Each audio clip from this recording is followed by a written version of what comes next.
নমস্কার, একালের রান্নাঘরে সকলকে স্বাগত জানাই। আজ আমি যে রেসিপিটা শেয়ার করব সেটা হলো চানা মশলা বা ছোলে মশলা। রুটি, পরোটা, নান, কুলচা এই সব কিছুর সঙ্গে চানা মশলা খেতে ভীষণই ভালো লাগে। তাহলে আর দেরি না করে রেসিপিটি শুরু করা যাক। আর রেসিপিটা ভালো লাগলে একটা লাইক করবেন আর আমার চ্যানেলটিকে সাবস্ক্রাইব করবেন। চানা মশলা বা ছোলে মশলা বানাবার জন্য আমি এখানে 250 গ্রাম কাবলি ছোলা ভালো করে ধুয়ে 7-8 ঘন্টা জলে ভিজিয়ে রেখেছিলাম। এবারে এই ছোলাটাকে জল সমেত আমি প্রেসার কুকারে নিয়ে নিচ্ছি।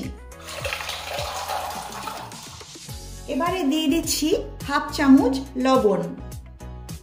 এবারে এই কাবলি ছোলাগুলোকে আমি প্রেসার কুকারে 6টা সিটি দিয়ে নেব। প্রেসার কুকারে 6টা সিটি দিয়ে নিয়েছি, ভেতরের বাষ্পটাও বেরিয়ে গেছে। এবারে আমি আপনাদের দেখিয়ে দিচ্ছি ছোলাগুলো কিভাবে সেদ্ধ করতে হবে।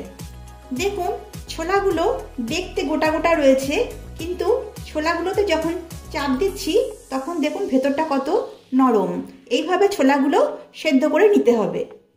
এবারে নিয়ে নিয়েছি একটা বড় সাইজের পেঁয়াজ কেটে নিয়েছি 12 কোয়া রসুন আর নিয়েছি 2 ইঞ্চি আদার টুকরো।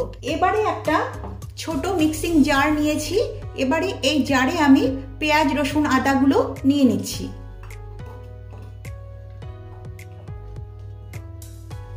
এবারে এই পেঁয়াজ, রসুন, আদাগুলোকে ভালো করে মিক্সিতে পেস্ট করে নেব। আর নিয়েছি একটা মাঝারি সাইজের টমেটো, এই টমেটোটাকেও পেস্ট করে নেব। দেখুন, এগুলো সব পেস্ট করে নিয়েছি। পেঁয়াজ, রসুন, আদাও পেস্ট করেছি আর টমেটোটাও ভালোভাবে পেস্ট করে নিয়েছি। এবারে যাচ্ছি নেক্সট স্টেপে। এখন গ্যাসে একটা কড়াই বসিয়ে দিয়েছি, কড়াইটা ভালোভাবে গরম হয়ে গেছে। এবারে এতে দিয়ে দিচ্ছি পরিমাণ মতো সর্ষের তেল। এবারে তেলটা গরম করে নেব। তেল ভালোভাবে গরম হয়ে গেছে। এবারে তেলে ফোড়ন দিচ্ছি একটা তেজপাতা, 4টে লবঙ্গ, 4টে এলাচ, 2টো দারচিনি স্টিক আর নিয়েছি 1/4 চামচ গোটা জিরে। এগুলো এবার আমি ফোড়নে দিয়ে দিচ্ছি। এবারে ফোড়নের এই মশলাগুলো একটু ভেজে নেব। এই মশলাগুলো একটু ভেজে নিয়েছি, ফোড়ন থেকে একটা সুন্দর গন্ধ বেরিয়েছে। এবারে এতে দিয়ে দিচ্ছি আদা, রসুন আর পেঁয়াজের পেস্ট।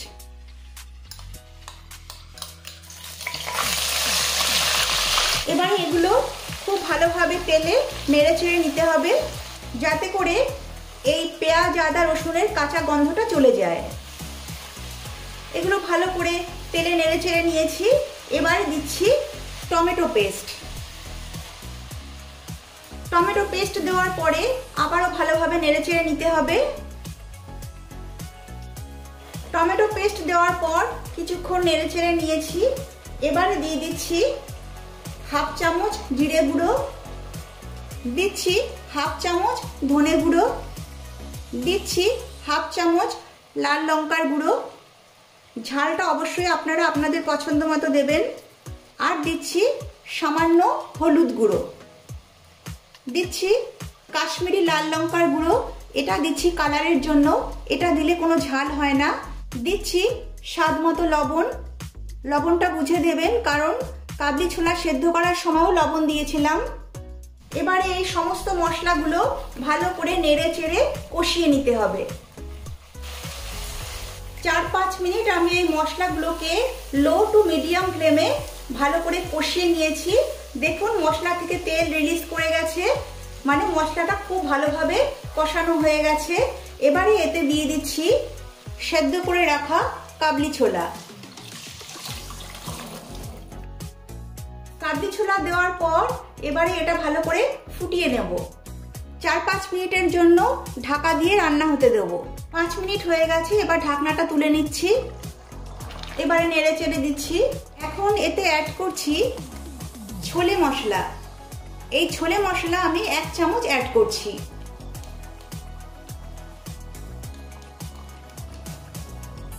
ছোলে মশলা দিলে এর স্বাদ অনেক গুণ বেড়ে যায়। এবারে একটু নেড়ে চেড়ে দিচ্ছি। দিচ্ছি 1 চামচ চিনি।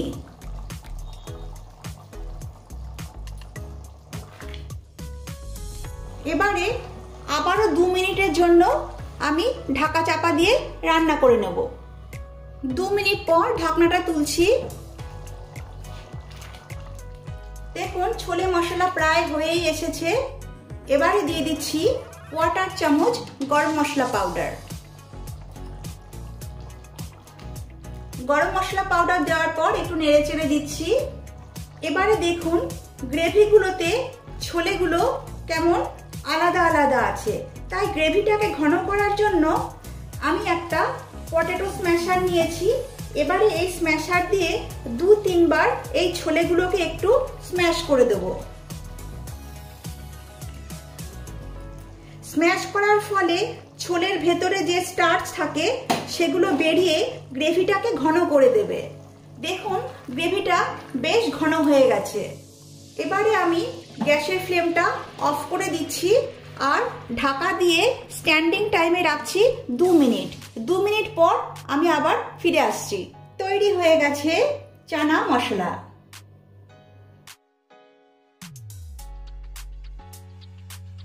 দেখলেন তো কত সহজভাবে চানা মশলা তৈরি হয়ে গেল। আপনারাও এইভাবে বাড়িতে চানা মশলা তৈরি করুন। আশা করি সকলেরই ভালো লাগবে। ভালো লাগলে লাইক, শেয়ার ও কমেন্ট করবেন আর আমার চ্যানেলটিকে সাবস্ক্রাইব করুন।